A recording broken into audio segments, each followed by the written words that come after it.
Kalau korang setiap hari pagi-pagi bangun badan korang letih, penat dan sangat lapar, ini mungkin tanda korang punya badan tak cukup khasiat. Kalau korang ada simptom ini, Waktu Mami recommend korang satu makanan yang sangat best. So makanan ni bukan sahaja dia tak ada gula, tak ada gluten, tak ada susu, tak ada perisa, pengawet, pewangi, pewarna, semua bahan kimia dia tak ada.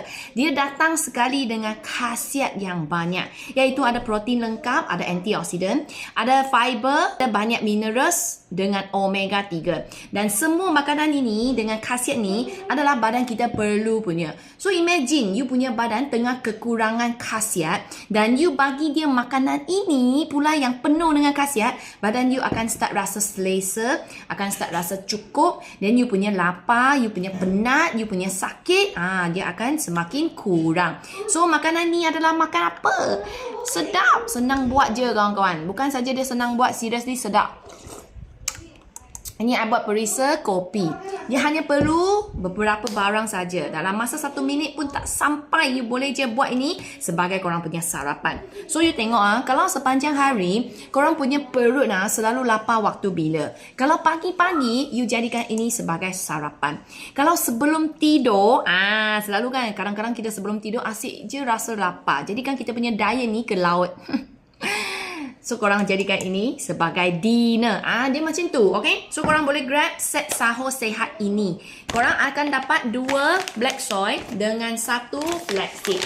Dia ada 3 perisa. So kalau korang beli 2 black soy dengan 1 flaxseed, ini ialah perisa original. So dia bukan warna ni lah. Ini ialah perisa kopi. So hantu kopi ambil je perisa kopi. So ambil macam ni punya set. So korang yang hantu koko ambil koko punya set. So dia ada 3 set. Semua set ini boleh makan 1 bulan. Okey, badan kita kalau kekurangan nutrisi bukan 1 hari, 2 hari, 3 hari punya cerita. Ini ialah kita kompor sampai you rasa asyik je lapar, asyik je tenaga tak ada, asyik je rasa letih, badan je sakit. Ini semua kompor punya.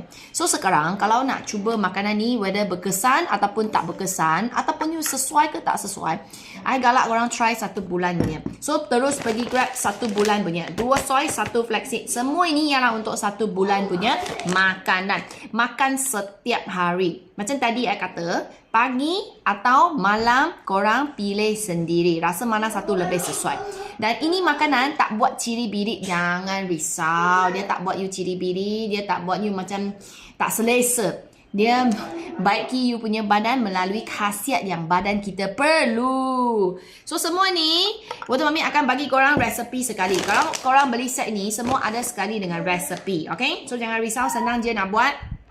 Kalau nak beli, tekan video satu lagi dekat caption, order sekarang. Okay? So yang nak sihat, yang nak selalu lapar-lapar itu semakin kurang, nak diet ini kali tak ke laut lagi, nak kurangkan sakit badan dan lagi bertenaga sepanjang hari, korang cubalah makanan sihat ini.